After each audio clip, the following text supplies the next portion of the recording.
हम लोग श्रीमद् भागवतम के तीसरे स्कंद के दूसरे अध्याय के 11वें श्लोक को देख रहे हैं। आपने 10वें में ये देखा था कि उद्धव जी उन लोगों के प्रति क्रोध प्रदर्शित कर रहे हैं जो भगवान के प्रति मर्त्य बुद्धि से ये कहते हैं कि वह तो एक मनुष्य थे और मनुष्य शरीर त्याग करके वैकुंठ चले गए। तो इस प्रकार से लोग भगवान को जीवात्मा की स्थिति में डाल देते हैं। देवस्य माया स्पृष्टान ये चान यद असदाश्रिताः भ्राम्यते धीर न तद्वाक्यै आत्मन्य उपतात्मनो हरौ। देवस्य अर्थात भगवान श्री कृष्ण की माया के द्वारा स्पृष्ट यानी व्याप्त ये जो अन्य असद आश्रित, असद का मतलब होता है ये देह जो कि रहने वाला नहीं है, निकृष्ट भौतिक, ऐसे आश्रित अर्थात ऐसे आश्रित प्रवृत्ति वाले लोगों की तद्वाक्य उनके वाक्यों के द्वारा, उस प्रकार के वाक्यों के द्वारा कि भगवान तो एक मनुष्य थे, मतलब श्री कृष्ण, भगवान ने कहते श्री कृष्ण एक मनुष्य थे, महामनुष्य थे, महामानव थे और उनके यदुवंश का संहार हो गया ब्राह्मणों के शाप के द्वारा, वह उसका प्रतिकार नहीं कर पाए इत्यादि इत्यादि। ऐसे वाक्यों से धीर न भ्राम्यते, बुद्धि भ्रमित यानी मोह को प्राप्त नहीं होती है। मतलब मोह का मतलब होता है कि समझ ना पाना कि सत्य क्या है। तो एक तरफ कुछ लोग सुनेंगे अरे ये तो भगवान है, दूसरी तरफ कुछ लोग कहेंगे नहीं ये तो मनुष्य थे, ये तो शरीर छोड़ करके वैकुंठ चले गए। तो अब ऐसी स्थिति में सामान्य व्यक्ति भ्रमित हो जाता है, मोहित हो जाता है। लेकिन कहते हैं जिनकी बुद्धि मतलब आत्मनि अर्थात परमात्मा में उक्त यानी निक्षिप्त रहता है, उनका आत्मन अर्थात मन कौन है वो, तो कहते हैं हरि। तो जिन परमात्मा हरि में हम जैसे भक्तों का मन निक्षिप्त रहता है, लगा रहता है, उनकी बुद्धि को इस प्रकार के वाक्य भ्रमित नहीं करते हैं। वाक्य भ्रमित करते हैं उन लोगों को जिनका मन भगवान में नहीं लगा रहता है, हरि में। तो अब मान लो कोई व्यक्ति कहे कि हरि के बारे में बोल रहे हैं, तो वो हरि कैसे हैं, वो हरि कौन हैं जिनके बारे में आप बात कर रहे हैं। तो यह श्लोक उसका वर्णन करता है। Is it okay? यह श्लोक मतलब 11वां श्लोक ये वर्णन करता है। कोई व्यक्ति कहे कि भाई वो हरि कौन है जिनके बारे में बात कर, जिनके चरणों में मन लगाकर व्यक्ति असुरों के वाक्यों से प्रभावित नहीं होता है। तो अगर ये प्रश्न कोई कर दे कि वो हरि कौन है, तो यहाँ पे उद्धव जी यह श्लोक बोलते हैं कि वो हरि इतनी अद्भुत हैं कि जिनकी तपस्या, जिनके पास भगवान को देखने की तपस्या शुद्धता नहीं थी, उनको भी अपना रूप दिखाकर भगवान ने उनके सामने से अपने रूप को तिरोहित कर लिया।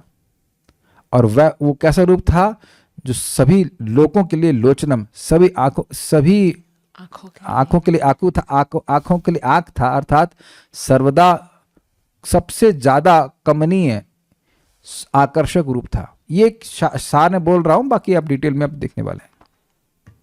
मेरे पीछे बोलिए। प्रदर्शया तप्त तपसाम अवितृप्त दृशाम नृणाम, प्रदर्शया तप्त तपसाम अवितृप्त दृशाम नृणाम, आदायन्तरधादयस्तु स्वबिम्बं लोकलोचनम्, आदायांतर अधाद्यस्तु स्वबिम्बं लोकलोचनम्, प्रदर्शया तप्त तपसाम अवितृप्त दृशाम नृणाम, प्रदर्शया तप्त तपसाम अवितृप्त दृशाम नृणाम, आदायन्तरधाद्यस्तु स्वबिम्बलोकलोचनम्, आदायांतर अधाद्यस्तु स्वबिम्बं लोकलोचनम्, प्रदर्शया तप्त तपसाम अवितृप्त दृशाम नृणाम, प्रदर्शया तप्त तपसाम अवितृप्त दृशाम नृणाम, आदायन्तरधादयस्तु स्वबिम्बं लोकलोचनम्, आदायांतर अधाद्यस्तु स्वबिम्बं लोकलोचनम्, प्रदर्शया तप्त तपसाम अवितृप्त दृशाम नृणाम, प्रदर्शया तप्त तपसाम अवितृप्त दृशाम नृणाम आदायन्तरदादयस्तु स्वबिम्बं लोकलोचनम् आदायांतर अधाद्यस्तु स्वबिम्बम लोकलोचनम प्रदर्शया तप्त तपसाम अवितृप्त दृशाम नृणाम प्रदर्शया तप्त तपसाम अवितृप्त दृशाम नृणाम आदायन्तरदादयस्तु स्वबिम्बं लोकलोचनम् आदायांतर अदाद्यस्तु स्वबिम्बम लोकलोचनम प्रदर्शया तप्त तपसाम अवितृप्त दृशाम नृणाम प्रदर्शया तप्त तपसाम अवितृप्त दृशाम नृणाम आदायांतर अदाद्यस्तु स्वबिम्बम लोकलोचनम आदायन्तर अदादयस्तु स्वबिम्बं लोकलोचनम्।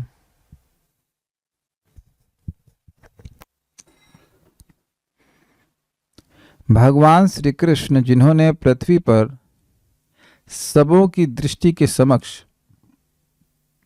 अपना नित्य स्वरूप प्रकट किया था, अपने स्वरूप को उन लोगों की दृष्टि से हटाकर अंतर्धान हो गए जो वांछित तपस्या न कर सकने के कारण उन्हें यथार्थ रूप में देख पाने में असमर्थ थे।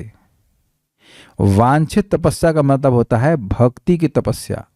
कुछ अवांछित तपस्याएं भी होती हैं, ये भी आप भगवत गीता में सुनते हैं। तमोगुण में तपस्या होता है व्यक्ति, कुछ लोग अपने गाल को फोड़ लेते हैं, इधर से फाड़ लेते हैं, एक रॉड डाल लेते हैं और वो रॉड दूसरे गाल से बाहर निकल आती है, लेकिन उनके कानों में कथा नहीं जाती है।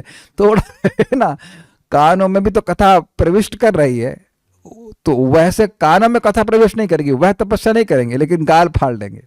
ये तो देखा होगा आप लोगों ने। या कुछ लोग ऐसा होगा कि हाथ को ऐसे करके रखेंगे, वो 12-12 साल हाथ नीचे ही नहीं लेके आएंगे, मतलब सोएंगे ही नहीं। हाँ, एक पैर पे खड़े हो जाएंगे, लेकिन ओम नमो भगवते वासुदेवाय ध्रुव महाराज की तरह जप नहीं करेंगे। नहीं, हवा में उठना तपस्या नहीं, वो तो तपस्या का फल है। लेकिन है ना, कुछ लोग खा ही नहीं रहे, नहीं खाएंगे तो भगवान का प्रसाद भी तो नहीं खाएंगे। हाँ, बहुत अच्छा बात करें, मौनी बाबा हो जाएंगे तो वह हरे कृष्णा कृष्णा कृष्णा हरे हरे, हरे राम राम राम हरे नहीं बोलेंगे। तो इस प्रकार की तपस्या से भगवान प्राप्त नहीं होते। लोग भूखे रहते हैं, सब इस प्रकार की तपस्या से प्राप्त नहीं होते। तपस्या चाहिए, और वांछित तपस्या है भगवान की भक्ति करनी। भगवान के बारे में देखिए, हम सुन चुके हैं, शृण्वन्ति गायन्ति गृह्णन्ति भीक्ष्णशः स्मरन्ति नन्दन्ति तवे हितं जना तैव पश्यन्ति अचिरेण तावकं भव प्रवाह परमं पदाम्बुजम्। भगवान के बारे में सुनते हैं, गाते हैं और गृह्णन्ति और बोलते हैं, और ये सब करके वह स्मरण करते हैं और आनंदित होते हैं। ऐसे व्यक्ति जो भगवान की लीलाओं के संबंध में सब कार्य करते हैं, तो वो ही व्यक्ति भगवान को बहुत जल्दी देखने में समर्थ हो जाते हैं।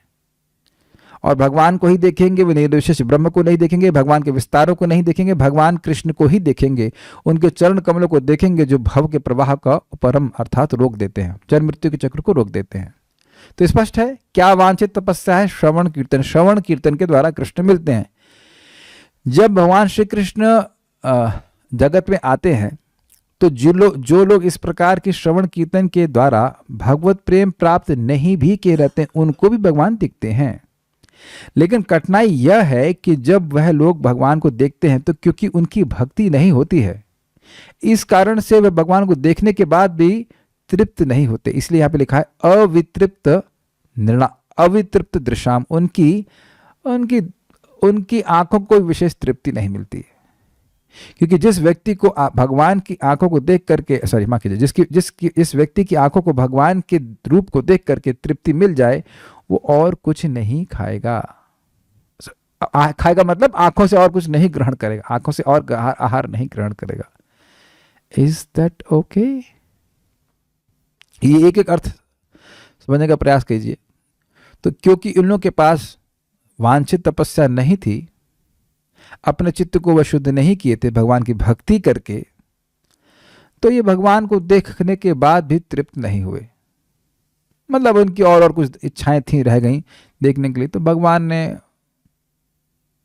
अपने रूप तिरोहित कर लिया। ठीक है, तुम्हारी तपस्या नहीं है, फिर भी मैं दिखाया तुम लोग को कृतार्थ करने, लेकिन ये लोग समझ नहीं रह पाए। भगवान ने अपने रूप को तिरोहित कर लिया। अब ये एक बड़ी अद्भुत बात है। अद्भुत बात क्यों है? जो दिव्य वस्तु है वह व्यक्ति कैसे देख सकता है जिसकी इंद्रियां भौतिक हो? नहीं देख सकता। लेकिन भगवान ने ये कर दिखाया। ये करते ही है भगवान। भगवान की स्वेच्छा सर्वोपरि है, तो वह भौतिकता से युक्त या भौतिक जो दूषित इंद्रिय वाले हैं उनके सामने भी अपने आप को प्रत्यक्ष कर सकते हैं, और उन्हें किया भी। लेकिन दिक्कत यह है कि जिनकी इंद्रियां इस प्रकार की हैं वे भगवान के माधुर्य का अनुभव नहीं कर सकती हैं। यद्यपि भगवान दिख रहे हैं उनको, भगवान अपने को दिखाते तो जरूर हैं, है ना, भगवान को देख ही रहते लोग, लेकिन भगवान के माधुर्य का अनुभव भगवान उन्हीं लोगों को कराते हैं जो उनके प्रेमी हैं। तो भगवान ने अपनी स्वेच्छा से अपने स्वरूप का प्रदर्शन कराया। ध्यान दीजिए, यह नहीं कह रहे हैं कि हमारी तरह वो देह को धारण किए, हम भी एक दूसरे की देह को देख रहे हैं, और ये देह कर्माधीन है, ये हमारा स्वरूप नहीं है, लेकिन भगवान ने अपने स्वरूप को प्रदर्शित किया। कुछ अंतर देख पा रहे हैं? ऐसे भगवान हरि हैं। अंतर समझ पा रहे हैं? हम एक दूसरे के शरीर को देख पा रहे हैं क्योंकि शरीर हमको दिया गया है एक दूसरे को देखने के लिए और भ्रमित होने के लिए। अग्रीड? लेकिन भगवान ने अपने स्वरूप को प्रस्तुत किया।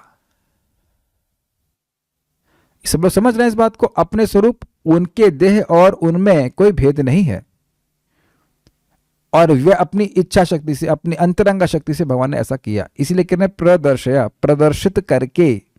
तो जब हम कह रहे हैं कि यह व्यक्ति प्रदर्शित कर रहा है, तो अर्थात वह उसकी इच्छा से प्रदर्शित कर रहा है। प्रदर्शनी सुना है आपने? प्रदर्शनी आपने सुना होगा, जगह जगह प्रदर्शनी लगती है, तो वहां जो प्रदर्शनी लगाने वाले हैं वो वस्तुओं को अपनी इच्छा से प्रस्तुत करते हैं। कोई जबरदस्ती लाकर के वहां प्रदर्शनी नहीं लगाई जाती। ये प्रदर्शय शब्द से ध्यान रखेगा कि ये भगवान की स्वतंत्र इच्छा को सूचित कर रहा है कि भगवान इतने स्वतंत्र हैं, इतने समर्थ हैं कि भौतिक इंद्रिय वालों के भी इंद्रियों के गोचर हो जा रहे हैं, इंद्रियों के को भी गोचर हो जा रहे हैं।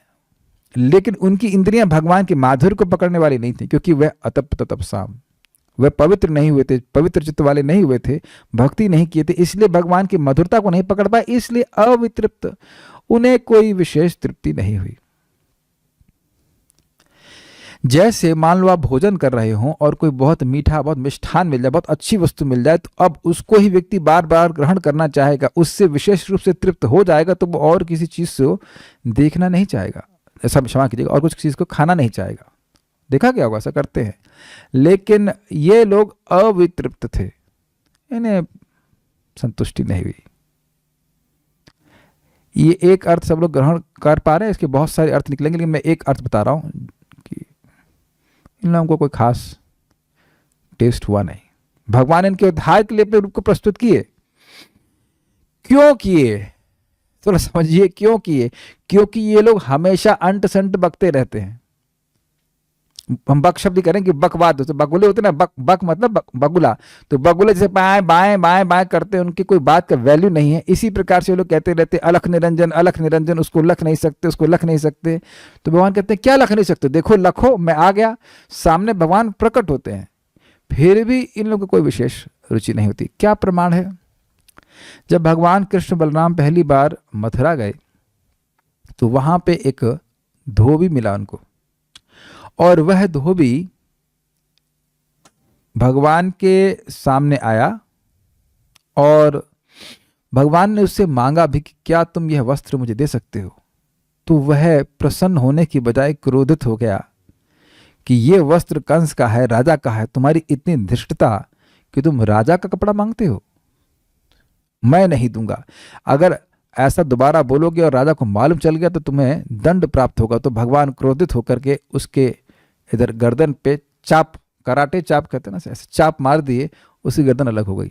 तो वहाँ चैतन्य भागवत में इस बात का वर्णन करके बड़ा सुंदर कहा गया है कि मुकुंद दत्त नाम के भक्त महाप्रभु को समझा रहे हैं बात कि उस धोबी ने कई जन्मों में तपस्या करी थी, भगवान को देख तो पाया, लेकिन क्योंकि भक्ति नहीं करी थी, वांछित तपस्या नहीं करी थी, तो इसलिए वह भगवान को देख करके भी प्रसन्न नहीं हुआ। तो अतप्त तपस्या को प्रपात इसीलिए अनुवाद किए हैं कि वांछित तपस्या नहीं किए, भक्ति की तपस्या नहीं किए, इसलिए भगवान को देखकर तृप्त नहीं हुए। ठीक है, ये एक अर्थ है, बाकी और अर्थ आपके सामने हम प्रस्तुत करेंगे। अन्वय देखिए, यह तो भगवान श्री कृष्ण ने तो, अब तो क्यों लगाया? तो का आशय है कि भाई पिछले श्लोक में सुना कि वह लोग बहुत गलत गलत बात भगवान के सामने बोलते हैं। जो लोग असुर प्रकृति के लोग हैं वह तो स्वाभाविक सी बात है कि वांछित तपस्या नहीं किए रहते हैं, उनका हृदय शुद्ध नहीं है, तभी तो असुर प्रकृति के को स्वीकार किए, है ना। तो जब कोई व्यक्ति आपके खिलाफ गलत गलत बात बोल रहा है तो स्वाभाविक सी बात है कि व्यक्ति उनके सामने नहीं जाना चाहेगा। लेकिन भगवान तो लेकिन भगवान तो इतने कृपालु हैं कि ऐसे लोगों के सामने भी अपने रूप को प्रदर्शित किए हैं। कितना सुंदर अर्थ आ रहा है आपको, लिंक समझ में आ रहा है कि भगवान कितने अद्भुत हैं। सर्व अमंगल हरे, तभी तो उनको हरे कहा जा रहा है।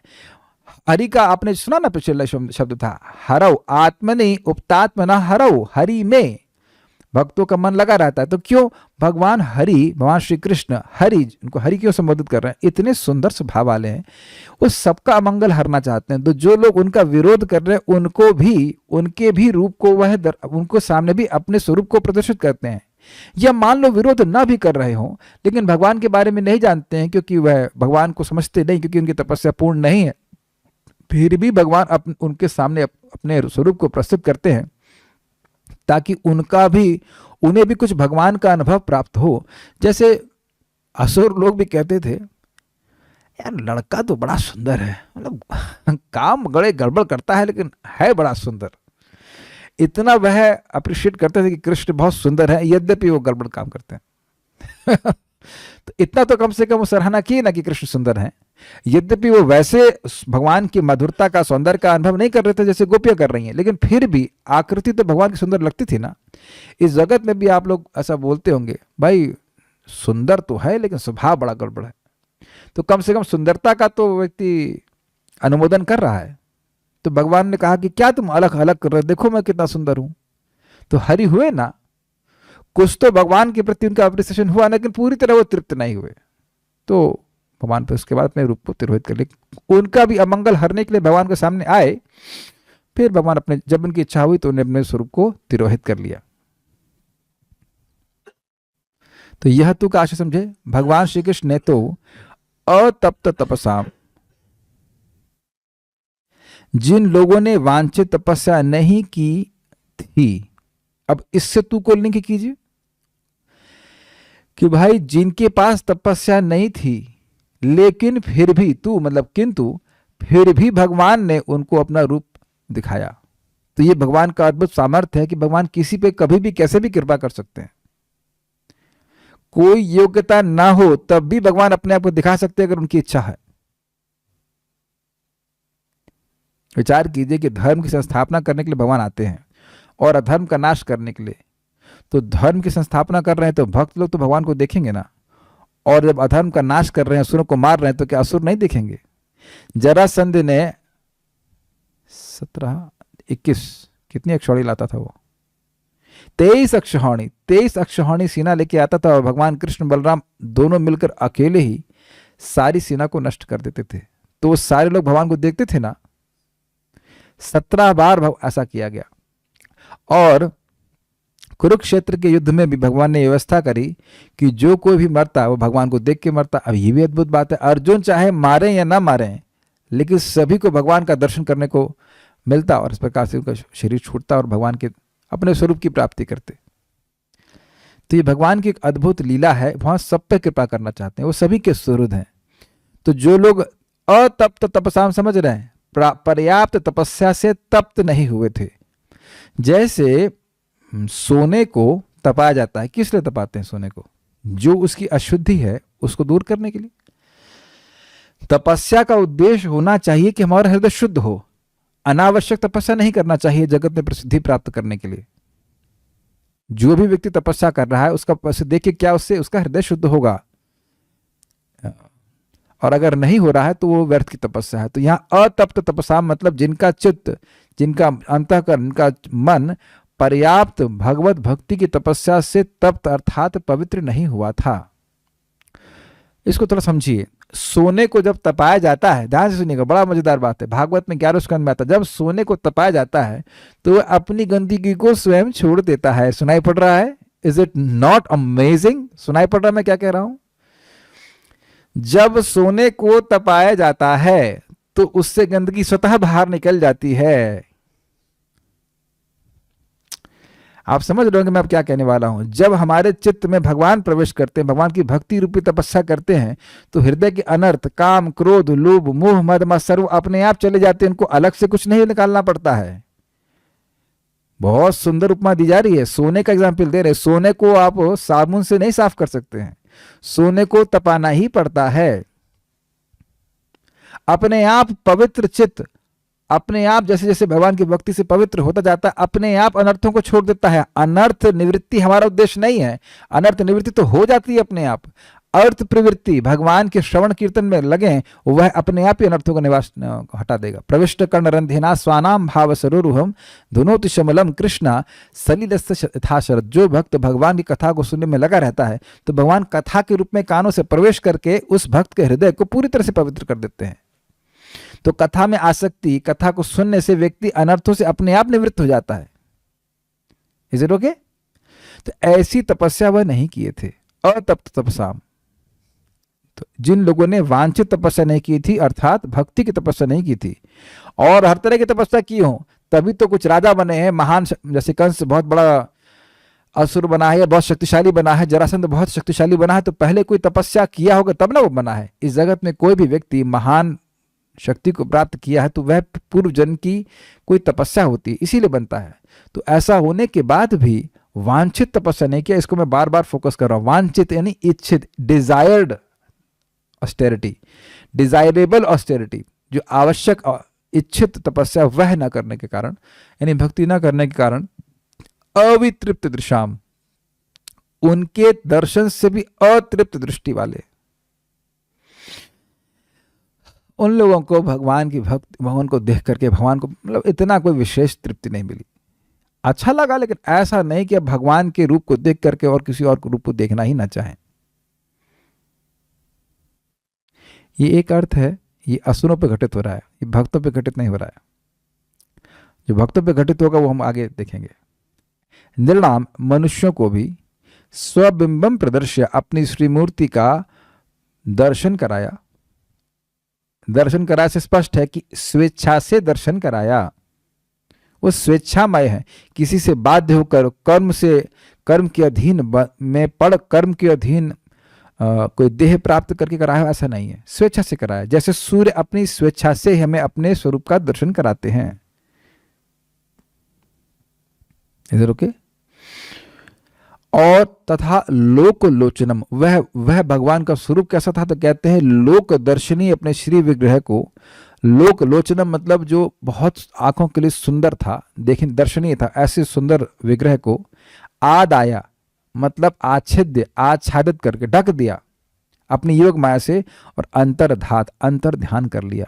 यह नहीं कह रहे हैं कि देह को त्यागा और उसके बाद वो वैकुंठ चले गए, अपने स्वरूप को ढक को अंतर ध्यान कर लिया। जैसे आप देख लीजिए, सूर्य जब अस्त होते हैं, सूर्य जब उदित होते हैं, तो हम तो कोई तपस्या नहीं किए रहते ना, सूर्य उदित हो जाते हैं, अपने स्वरूप को प्रस्तुत कर देते हैं, और जब उनको अस्त होना होता है तो हम रोक भी नहीं पाते हैं। तो ऐसा तो नहीं कि अब सूर्य कुछ देह छोड़ गए हों और अब उसके बाद कहीं और किसी स्थान में सूर्य उदित हुए तो वो नई देह को प्राप्त किए हों, ऐसा तो नहीं होता है ना। तो उसी प्रकार से भगवान अपने को अंतर ध्यान कर लेते हैं। भगवान का ऐसा नहीं कि भगवान कोई देह छोड़ करके अब दूसरी देह को प्राप्त करके वो वैकुंठ जाएं या आध्यात्मिक देह को प्राप्त करें। भगवान अपने आध्यात्मिक स्वरूप को ही इस जगत में लोगों के सामने प्रस्तुत करते हैं। लेकिन उन लोगों को यही लगता है कि ये तो मनुष्य का शरीर है। ये भगवान की अद्भुत माया है। देखिए, जैसे अब सूर्य का एग्जाम्पल ले लें। जो लोग शास्त्र नहीं श्रवण करते हैं, क्या वह साइंटिस्ट या जो कोई भी लोग कभी सोच सकते हैं कि यह सूर्य देव हैं? आज भी लोग यही मानेंगे ना कि अगर आप सूर्य को देवता कहें जो आजकल के लोग हैं जो तथाकथित रूप से पढ़े लिखे हैं, वो कहेंगे क्या देवता है, ये तो एक ग्रह है या आग का गोला है। तो उसी प्रकार से जो शास्त्र नहीं जानेगा वो कभी भगवान श्री कृष्ण को, वो भगवान कृष्ण को एक मनुष्य ही मानेगा। आप सोचिए समझिए, आप लोग भगवान के भक्त हैं, शास्त्र श्रवण करते हैं, इसलिए अलग श्रद्धा है। नहीं तो सामान्य लोग तो सोचेंगे अब भगवान भी घूमते हैं मनुष्य के रूप में, भगवान क्यों आने लगे इन मनुष्य के रूप में, भगवान तो हैं। बहुत लोग कहते हैं होंगे या शक्ति है या निराकार है। ये स्वीकार करना सामान्य लोगों के लिए बहुत कठिन है, इसीलिए तो वो सामान्य लोग हैं जो बहुत बड़े महात्मा हैं। महात्मानस्तु माम पार्थ दैवीं प्रकृति आश्रिता, जो महान भक्त हैं, महात्मा हैं, वह भगवान की इस दिव्य प्रकृति को स्वीकार करते हैं कि भगवान आते हैं, अपने दिव्य स्वरूप को प्रकाशित करते हैं।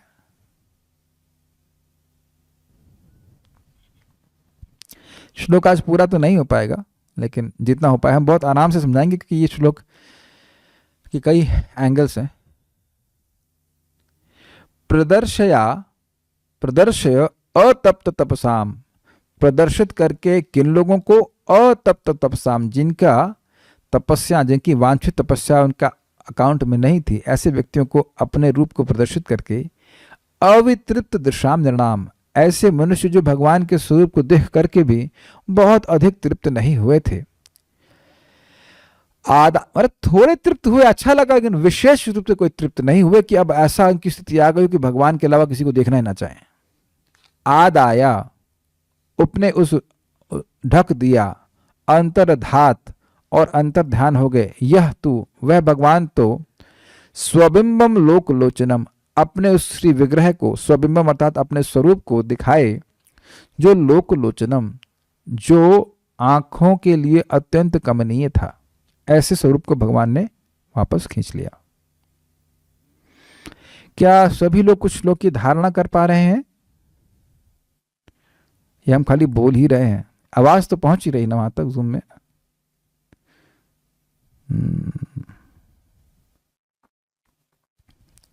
उम्मीद है कि आप लोग समझ भी रहे होंगे। It's not that difficult. I hope devotees are getting it.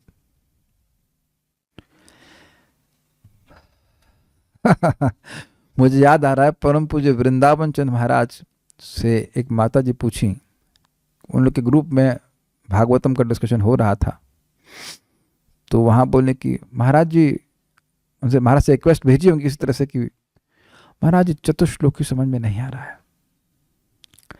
तो महाराज वहाँ पे समझा रहे थे क्लास में कि देखिए चतुश्लोकी के लिए ब्रह्मा जी कितनी तपस्या की, तो उसके दिखा रहे हैं कि तपस्या के बिना चतुश्लोकी नहीं समझ में आएगा ना, वैसे यहाँ पे भी लिखा है कि तपस्या के बिना बात समझ में नहीं आएगी।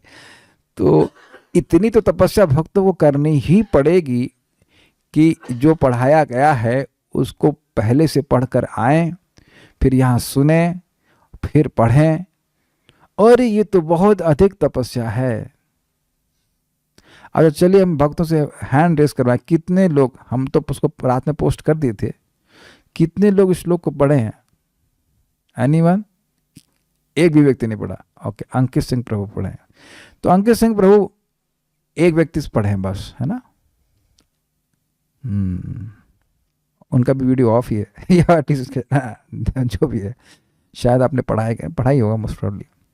तो अब बाद में अंकित प्रभु आप मुझे फीडबैक देना कि क्या पहले से पढ़ के आने से अधिक समझ में आता है? अच्छा, अभी मुकुंद सेविनी माता जी ने रिक्वेस्ट किया, कोहोस्ट में है, कि वंस मोर।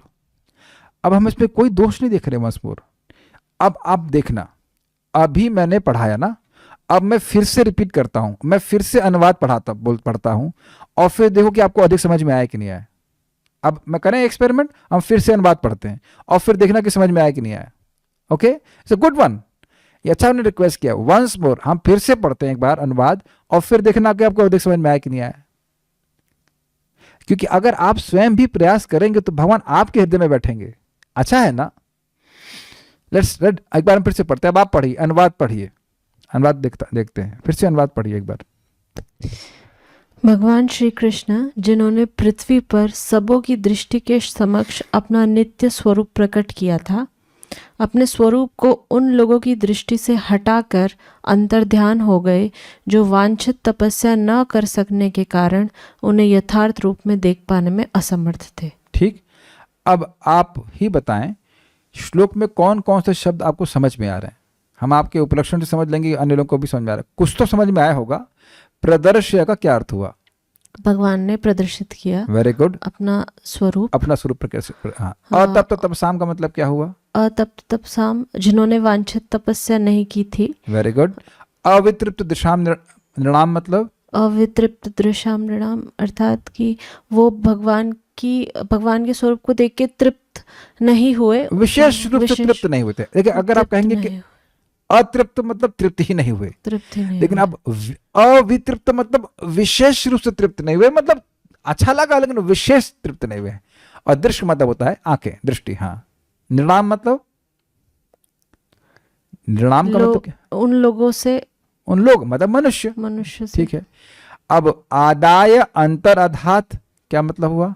उन्होंने अपने स्वरूप को अंतर ध्यान कर लिया। Very good. आदाय मतलब उन लोगों से हटा, ढक करके और अंतर्ध्यान हो गए।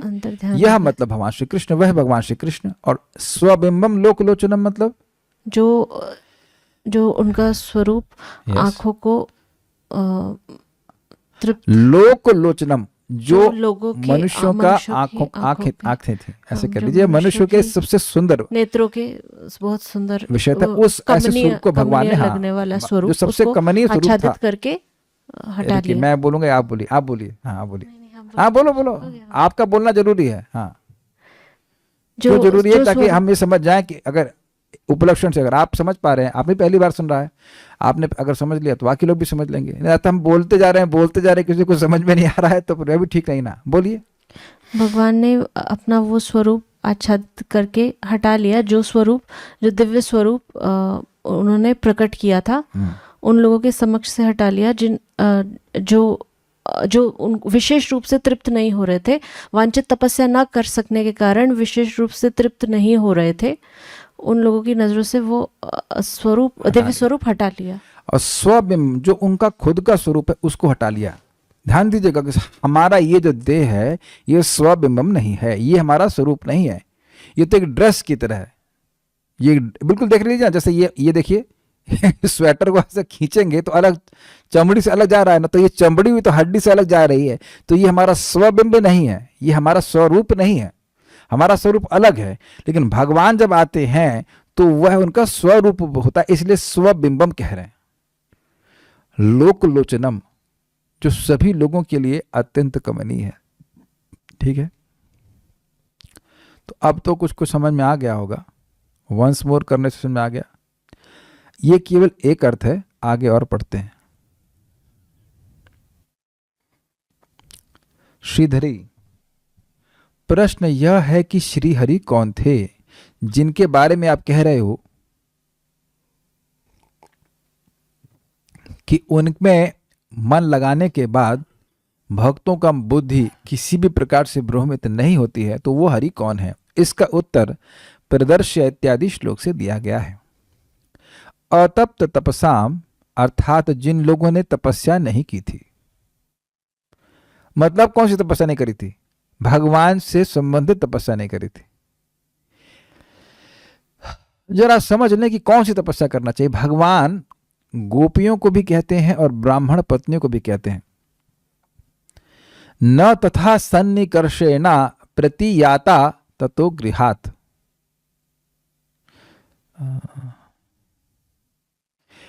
मेरे बारे में कथा सुनने से, मेरे विग्रह को देखने से, मुझ पे ध्यान करने से, श्लोक ढूंढिए। श्रवणात् दर्शनात् ध्यानात् मयि भावो कीर्तनात् न तथा सन्निकर्षेणा ततो याता गृहात् करे श्लोक है। ये 10वें स्कंद का श्लोक है।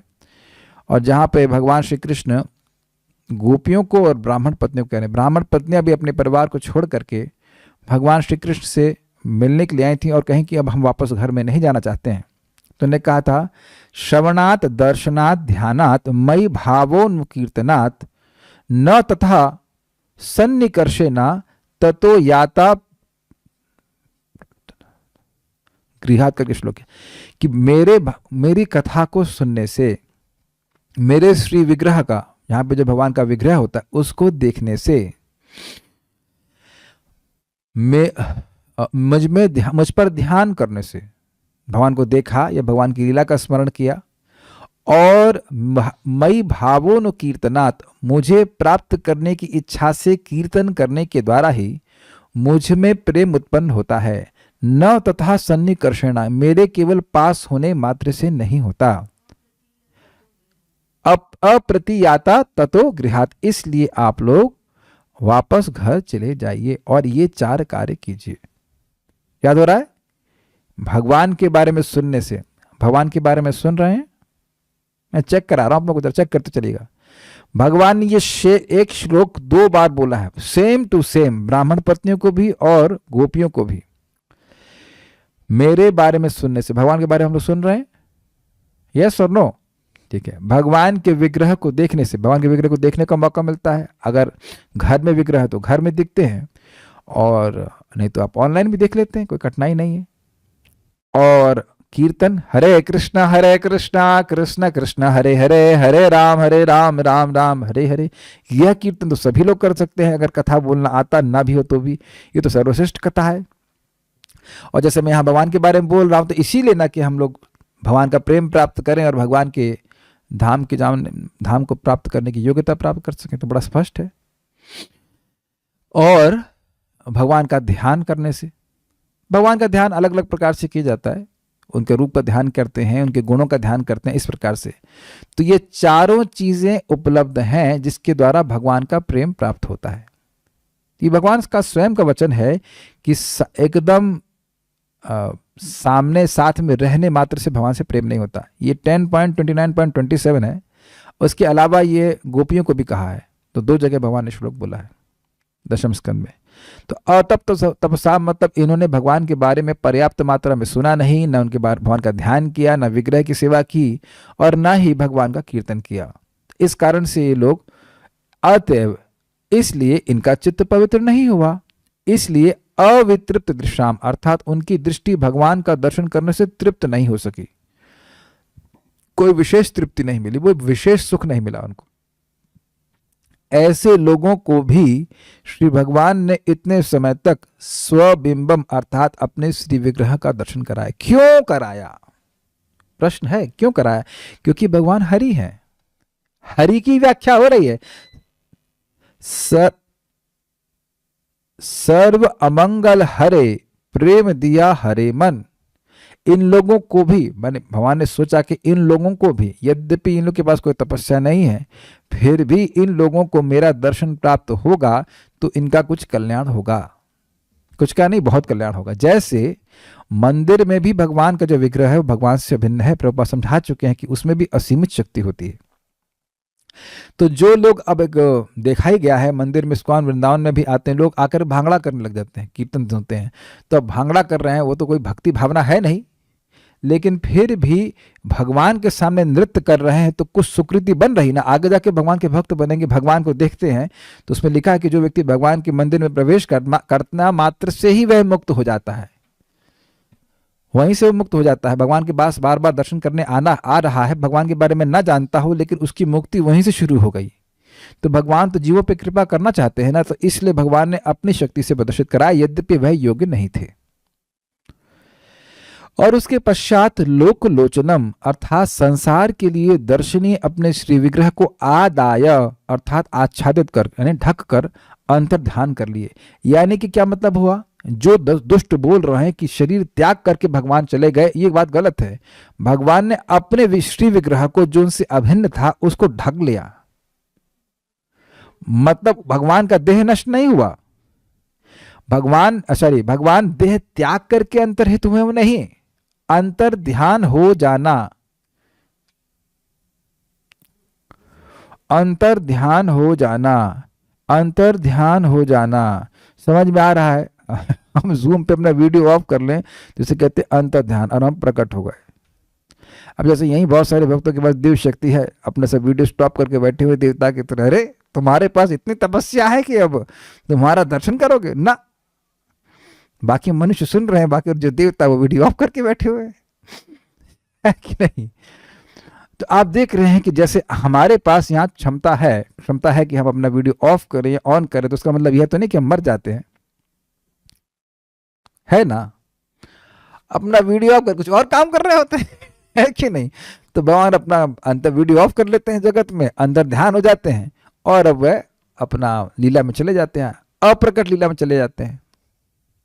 तो जो आप लोगों के पास ये शक्ति है, तो भगवान के पास नहीं हो सकती है। वैसे ये शक्ति हमारी नहीं है, ये शक्ति उधार में मिली है, लेकिन भगवान के पास शक्ति खुद की है कि वह अपने स्वरूप को अंतर्हित कर लेते हैं। ये भारतीय समझते हैं इस बात को, कई कथा में सुना होगा, ये सामने ये देवता प्रकट हुए और उसके बाद वो गायब हो गए। ये तो बहुत बार देखा, कोई ऋषि प्रकट हुए फिर गायब हो गए, वहीं खड़े खड़े गायब हो गए। तो ये भगवान की अद्भुत शक्ति, इससे इस सूचित होता है कि यद्यपि भगवान दिख रहे हैं, ध्यान से सुनना, लेकिन भगवान का स्वरूप पूरी तरह से चिन्मय है। मैं इसको हरिनाम से जरूर कनेक्ट करना चाहूंगा। भगवान अपनी इच्छा से हमारी जीभ पर आ रहे हैं। हरे कृष्णा कृष्ण कृष्णा हरे हरे, हरे राम राम राम हरे हरे। लेकिन अतप्त तपस्या, अभी हमारी तपस्या पूर्ण नहीं हुई है, इसलिए हम लोग अभी पूरी तरह तृप्त नहीं हुए हैं। ऐसा नहीं हुआ है कि हम लोग बस केवल भगवान का नाम बोलना चाहते हैं और कुछ और नहीं बोलना चाहते, है कि नहीं। इसलिए धैर्य से भक्ति करते रहना चाहिए। जब हमारी तपस्या पूर्ण हो जाएगी, भगवान का प्रेम बढ़ जाएगा, ये जितनी मात्रा में बढ़ जाएगा, तो और विशेष रूप से तृप्त होंगे। यह नहीं कह रहा हूं कि कोई रुचि है ही नहीं, कुछ तृप्ति है, लेकिन ऐसा नहीं है कि अब हम भगवान का नाम बोलने के अलावा कुछ बोलना ही नहीं चाहते।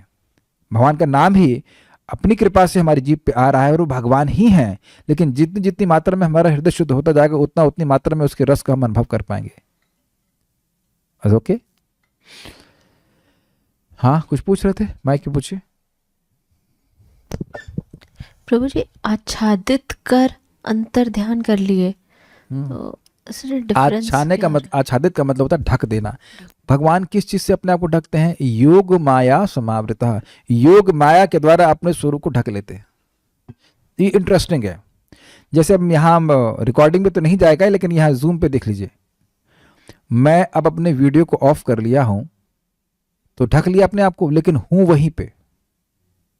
समझ में आ गई बात। लेकिन मैं अपने वीडियो को ऑफ कर दूं और उसके बाद चला जाऊं, तब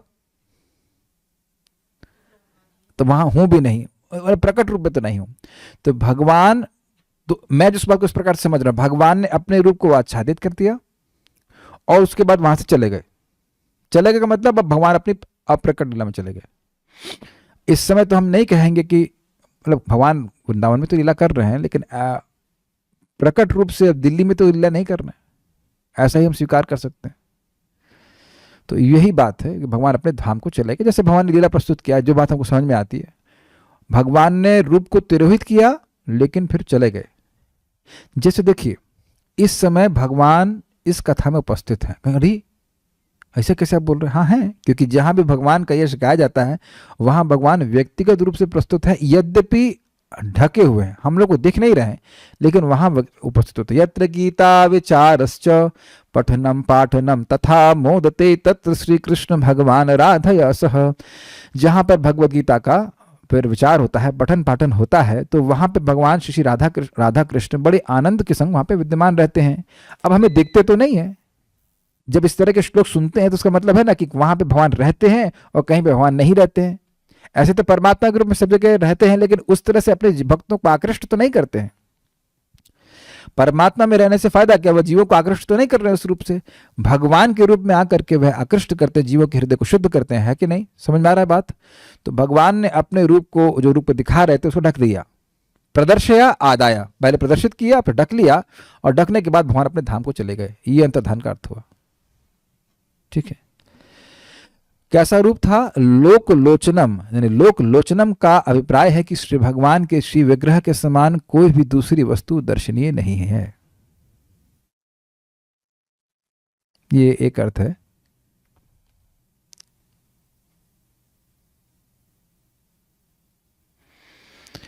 आंखों की आंख भगवान है, अर्थात आंखों की दृष्टि केवल भगवान को देखने के लिए मिली है। एक महान भक्त थे, उनका नाम था कुरैश। श्रीपाद रामानुजाचार्य जी के वह शिष्य थे, और श्रीपाद रामानुजाचार्य जी की जान बचाने के कारण एक घटना हुई थी, तो उनके आंखें निकाल ली गई थी एक राजा के द्वारा। वस्तुतः वह राजा शैव था, शिव जी का उपासक था और भगवान विष्णु का भक्तों का वह द्रोही था। तो श्रीपाद रामानुजाचार्य जी सन्यासी थे और उसने भेजा उनको बुलाने के लिए कि आप आइए, हम आपसे शास्त्रार्थ करवाएंगे। तो वो समझ गए कि इनका अहित करना चाहते हैं। तो श्रीपाद रामानुजाचार्य कुरैश के कपड़े पहने, कुरैश ने स्वयं ये बोला, और कुरैश स्वयं श्रीपाद रामानुजाचार्य बन करके उस राजा के पास चले गए और वहां उन्होंने शास्त्र में उसको हरा भी दिया, उसके सारे पंडितों को हरा दिया, स्थापित कर दिया कि भगवान विष्णु ही सर्वश्रेष्ठ हैं। तो वह क्रोधित होकर के बोला कि अगर तुम स्वीकार नहीं करते हो कि शिव श्रेष्ठ हैं तो मैं तुम्हारी आंखें निकलवा दूंगा। तो वो नहीं स्वीकार किए, तो उनकी आंखें निकलवा दी, वो अंधे हो गए। तो अब उसके बाद उनको छोड़ दिया गया। तो वो किसी तरह से वापस आए। तो जब श्रीपाद रामानुजाचार्य जी ने देखा तो उनको बहुत दुख हुआ। तो आगे जाकर के बहुत लंबी कथा है। तो वह अब फिर वो कांचीपुरम चले जाते हैं, जहाँ तक मुझे कांचीपुरम आ जाते हैं, वहाँ पे वरदराज का मंदिर है। तो वहाँ पे श्रीपद रामानुजाचार्य उनसे कहते हैं कि देखो, तुम वरदराज जी से मांगो कि तुम अब अपनी आंखें मांग लो। तो वो जाते हैं लेकिन भूल जाते हैं। कहते मांगे, कहते हैं नहीं मैं भूल गया। तो बहुत क्रोधित हुए, कहते तुमको कहा था ना कि तुम अपनी आंखें मांग लो। कहते अच्छा अगली बार जाऊँगा तो मांग लूँगा। जब फिर वो जाते हैं फिर भूल जाते हैं। तो फिर कहते हैं तुम इस बार जरूर मांगोगे। तो उन्होंने कहा ठीक है, आप बोल रहे हैं तो मैं कहूँगा ऐसा। तो फिर वो तीसरी बार जब जाते हैं तो वरदराज जी से कहते हैं कि हे भगवान, मैं अपने गुरु महाराज और आपके अलावा किसी को कुछ न देख, मैं और कुछ न देख सकूं। आपकी सेवा हो, गुरु महाराज की सेवा हो तो मैं देख सकूं, अन्यथा मैं नहीं किसी को देखना चाहता। ऐसे प्रेमी थे कुरैश। और भगवान ने कहा तथास्तु। तो इस प्रकार समझ गया मैं कहानी क्यों सुना रहा हूं। वह जगत में भगवान के अलावा किसी को नहीं देखना चाहते थे। और अब ये बात हम लोग के लिए बिल्कुल सहज लगती है, लेकिन अगर हम इस बात की अनुभूति करें कि हम कितने अज्ञान में हैं कि इस जगत में जिन आकृतियों के प्रति मैं आकृष्ट हूं, उनकी प्रकृति कितनी निकृष्ट है। कोई पुरुष किसी स्त्री के प्रति आकर्षित है तो जरा विचार करें कि उसमें आकर्षण के लिए क्या है। या कोई स्त्री किसी पुरुष से आकर्षित है तो उसमें क्या आकर्षण के लिए है? कुछ भी नहीं है ना। अगर बुद्धि व्यक्ति लगाए तो सोचेगा अरे आकर्षण तो कुछ भी नहीं है। तब समझ में आएगा कि हम लोग कितने माया में हैं अभी भी। क्यों इस प्रकार का आकर्षण है? आकर्षक कोई वस्तु नहीं है।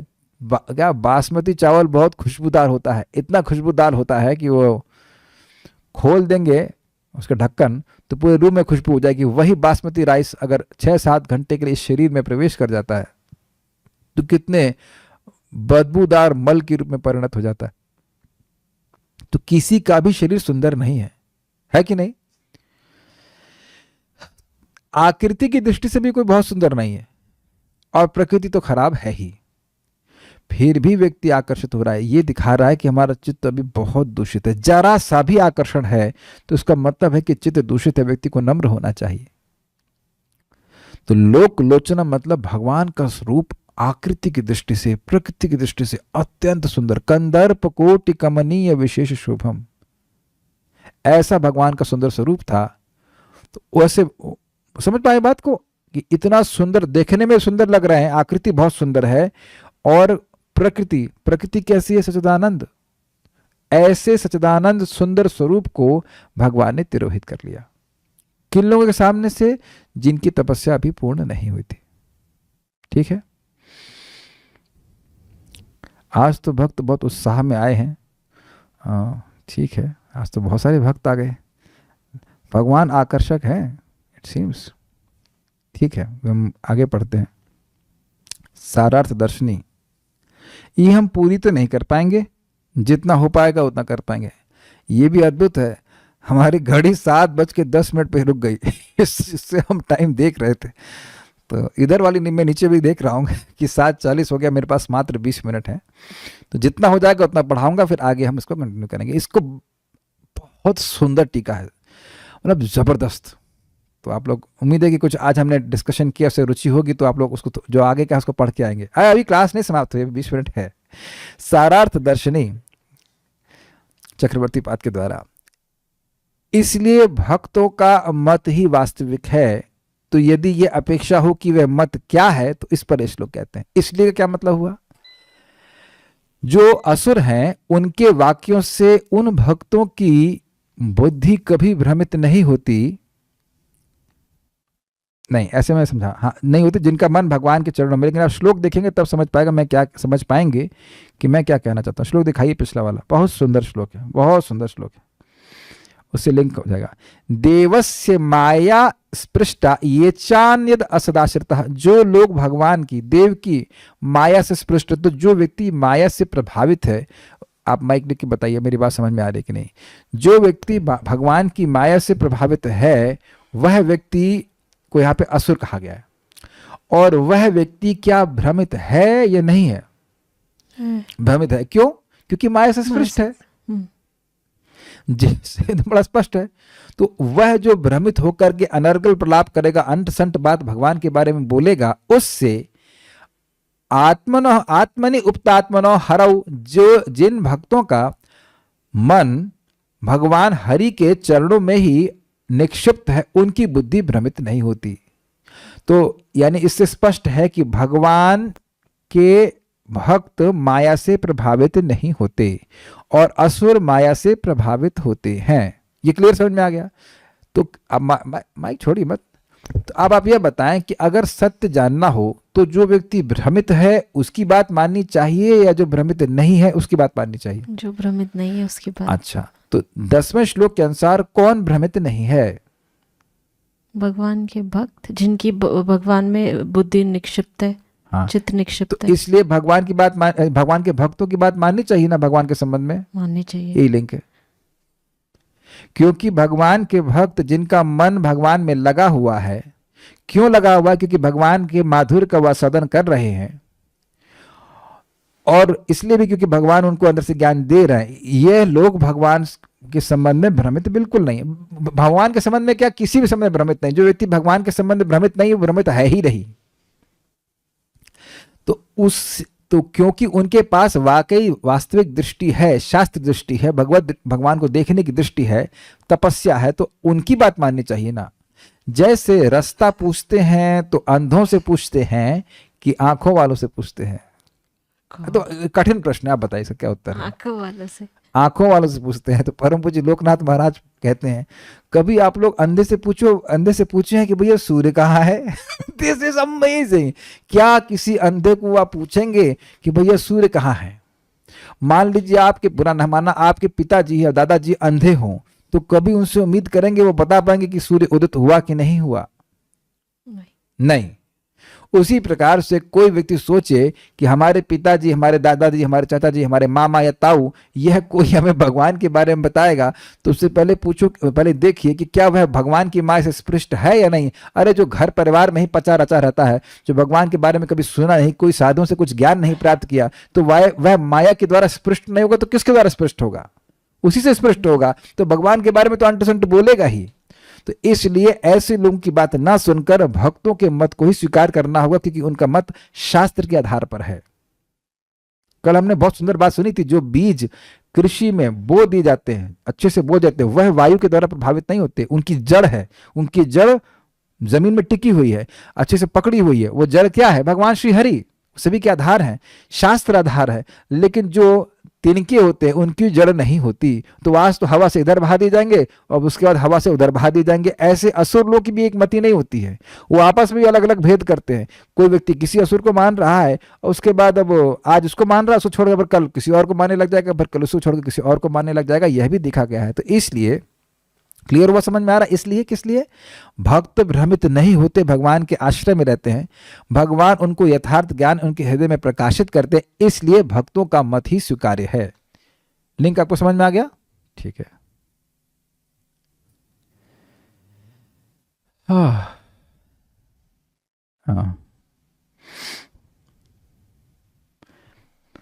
इसलिए भक्तों का मत ही वास्तविक है। तो यदि यह अपेक्षा हो कि वह मत क्या है, तो इस पर यह श्लोक कहते हैं। अवितृप्त दृशाम निर्णाम, ये अनादर के अर्थ में षष्ठी प्रयोग है। निर्णाम मतलब मनुष्यों की। तो संस्कृत में ये कुछ नियम है इस प्रकार का कि षष्ठी च अनादरे, षष्ठी विभक्ति समझते हैं, संबंध कारक विभक्ति संबंध, तो उसका प्रयोग अनादर में भी होता है।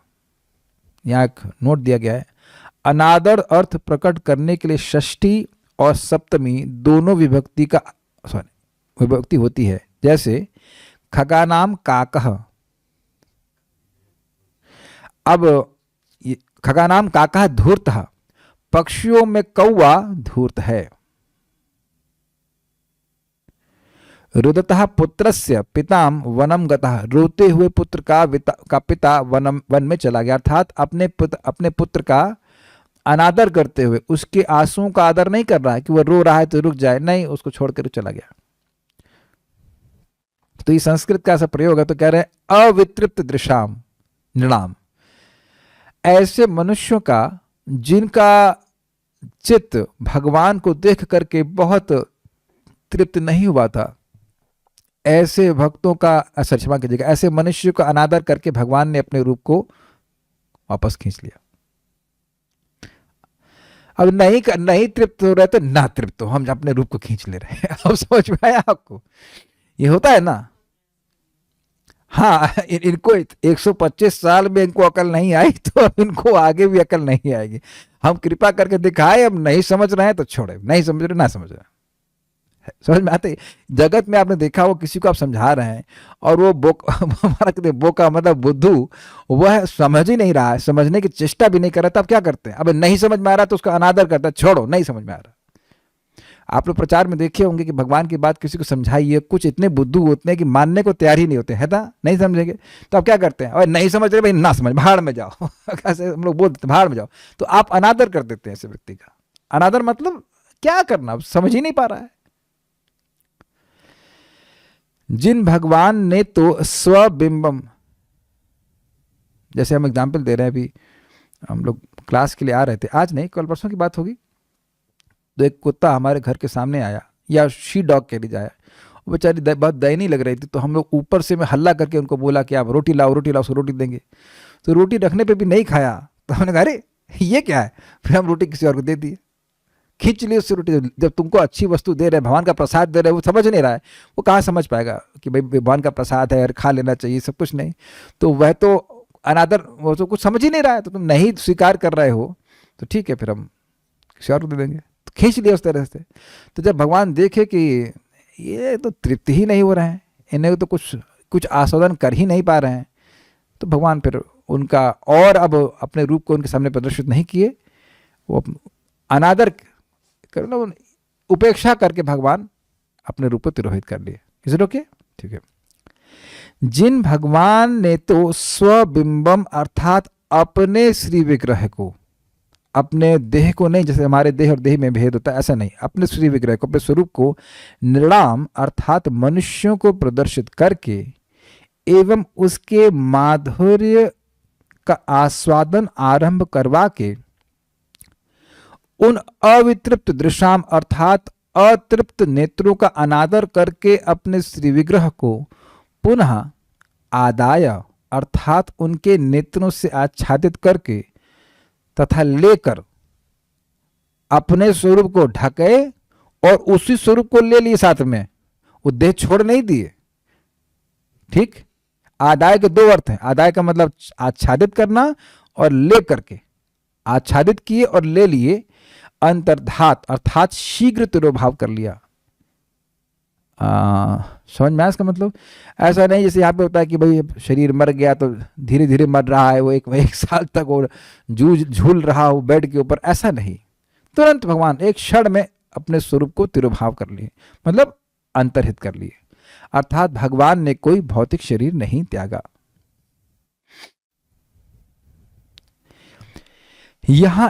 यहाँ यह उत्प्रेक्षा ध्वनित है कि भगवान ने यह सोचा कि उनके तिरोधान के न होने पर जो उनके लिए अति लोभी हैं वे तो निश्चिंत होकर उनके रूप का आस्वादन करते रहेंगे।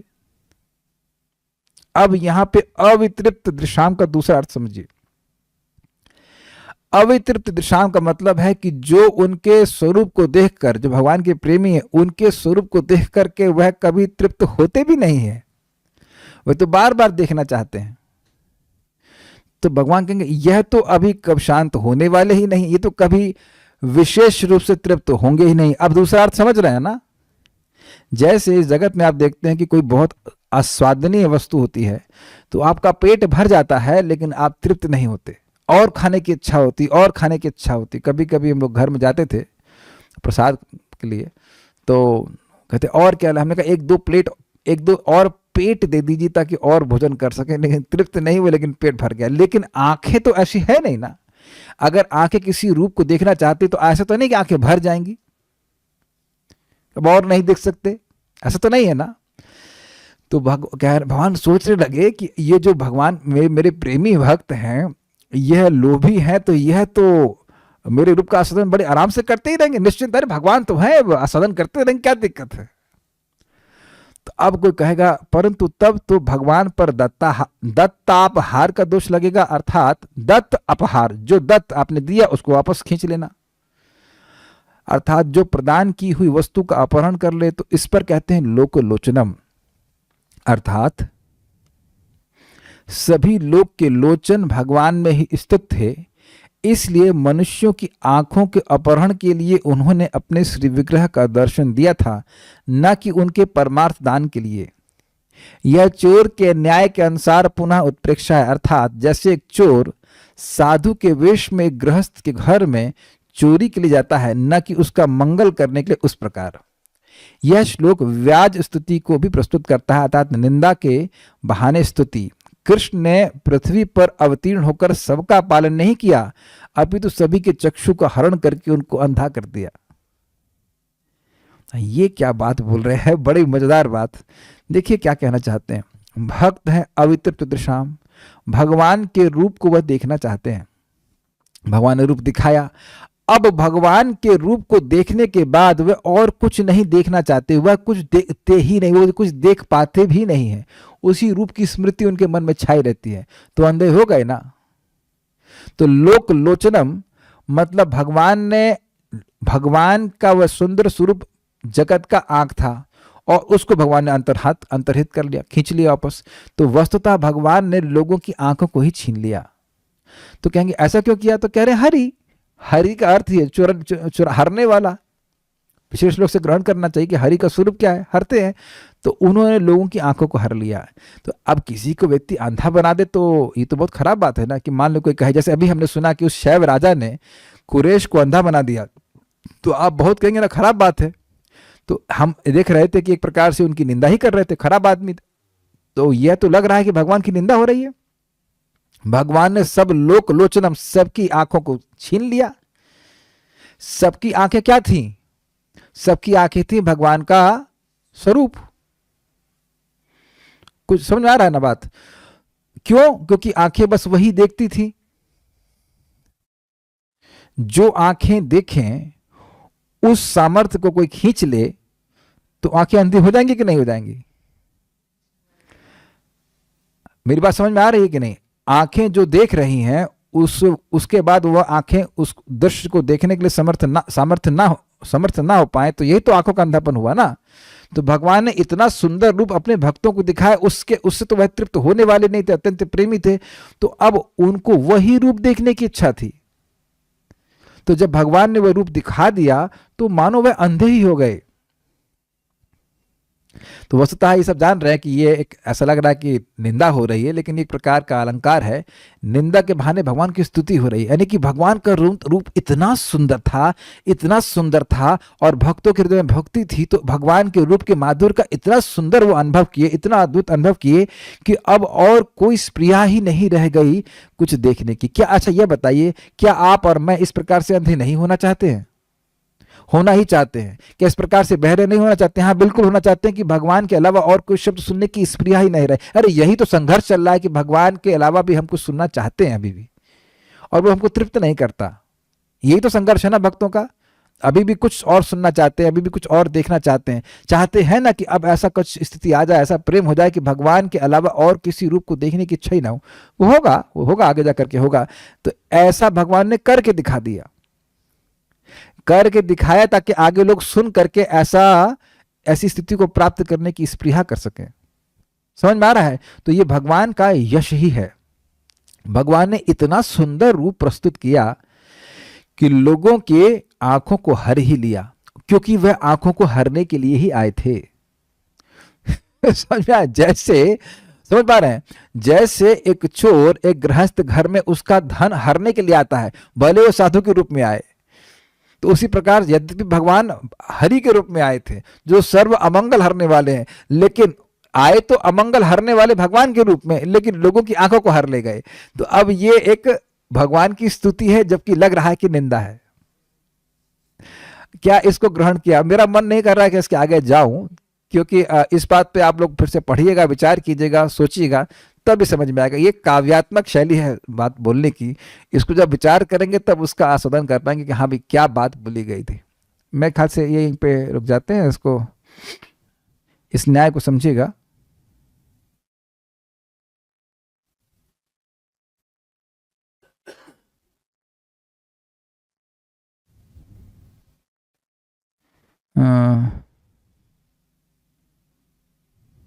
मेरे पास 4 मिनट मेरे पास है, एक और पढ़ना पड़ेगा इसका। नहीं, हम इसको कल ही देखें। हम एक प्रश्न बना के छोड़ दे रहे हैं यहाँ पे कि अगर लोग, बात यहाँ पे एक प्रश्न आप लोग के मन में प्रश्न आ ही रहा होगा, अरे भाई भगवान का मधुरता ऐसी तो है नहीं कि खत्म हो जाती। अगर वो तृप्त नहीं हो रहे थे तो अनंत काल तक भगवान के सुंदर स्वरूप का दर्शन करके वह दर्शन करते रहते और वह आनंदित होते रहते, तो भगवान को दिक्कत क्या है? भगवान तो कृपा सिंधु है ना।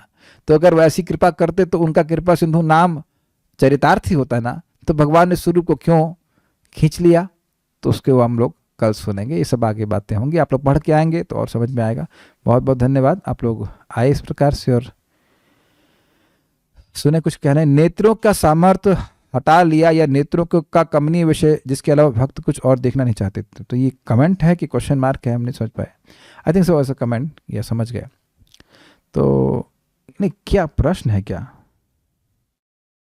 अच्छा, प्रश्न है, प्रश्न यह है कि नेत्रों का सामर्थ्य हटा लिया या नेत्रों का कमनीय विषय जिसके अलावा भक्त कुछ और देखना नहीं चाहते थे, ये कर दिया। देखिए, बात समझने का प्रयास कीजिए। अभी अच्छा ही हुआ कि मैं कुरेश की कथा सुना दिया। कुरेश को उनके गुरु महाराज बोले कि नेत्रों का सामर्थ्य मांगो, लेकिन वह नेत्रों का सामर्थ्य किस रूप में मांगे कि भगवान को ही देखूं मैं और कुछ देख ही ना पाऊं। कुछ समझ में आ ही रहा है ना? तो भगवान ने इतना सुंदर रूप दिखा दिया कि वह नेत्रों का सामर्थ्य था और कुछ देखने का, लेकिन अब वह और कुछ देखने की स्पृहा ही छूट गई उनकी। देखिए, एक बात समझिए, इस जगत में आप कोई भी कार्य करते हैं क्योंकि स्पृहा है। स्पृहा हो ही नहीं तो हम उस चीज को देखेंगे ही नहीं। मैं समझा पा रहा हूं? भक्तों का अनुभव होगा कि पिक्चर उच्चर देखना बंद कर दिए होंगे, मैं याद भी दिलाना नहीं चाहता हूं, लेकिन क्योंकि स्पृहा ही समाप्त हो गई है कि नहीं? जिसके पीछे लोग भाग रहे हैं, भक्तों की स्पृहा समाप्त कर दे। वो वस्तु में दृश्य है, लेकिन वो आंखों उसको देखना नहीं चाहती हैं। और कभी कभी ऐसा होता है कि जो व्यक्ति बहुत प्रेमी होता है, जिसका प्रेम करता है, वह चला जाता है, वो हट जाता है, तो अब उसका ही रूप उसकी आंखों के सामने छाया रहता है। वह लोगों को देखता भी है तो उसको वो उसी में खोया रहता है। अब मेरी बात समझने का प्रयास करें। जैसे कि हम उद्धव जी के संग स्वयं ही देख रहे हैं, ये उद्धव जी का अनुभव है, व्यक्तिगत अनुभव है। वो थे ना इस जगत में, वो जगत में थे ना। आपने सुना नहीं कि जब भगवान, वो उद्धव जी बैठे हुए हैं तो वह भगवान के ही चिंतन में है। यद्यपि भक्त जगत में दिखता है, लेकिन वह जगत की वस्तुओं को नहीं देख रहा होता है। तो एक बार कोई भगवान की माधुरता का अनुभव कर लेगा। माधुरता का अनुभव समझ रहे हैं? असीमित सुख एक बार उसको भगवान ने चखा दिया, तो अब उसके बाद निकृष्ट भोग में क्यों जाने का प्रयास करेगा व्यक्ति? तो इस जगत की किसी भी वस्तु को वो देखने का सामर्थ्य होते हुए भी नहीं देखेगा। उस प्रिया ही समाप्त कर देंगे, कर दी भगवान ने। थोड़ा विचार भी करेंगे तो और समझ में आएगी बातें। So will stop. Shrimad Bhagavatam की जय, श्रील प्रभुपाद की जय, निताई गौर प्रेमानंदे।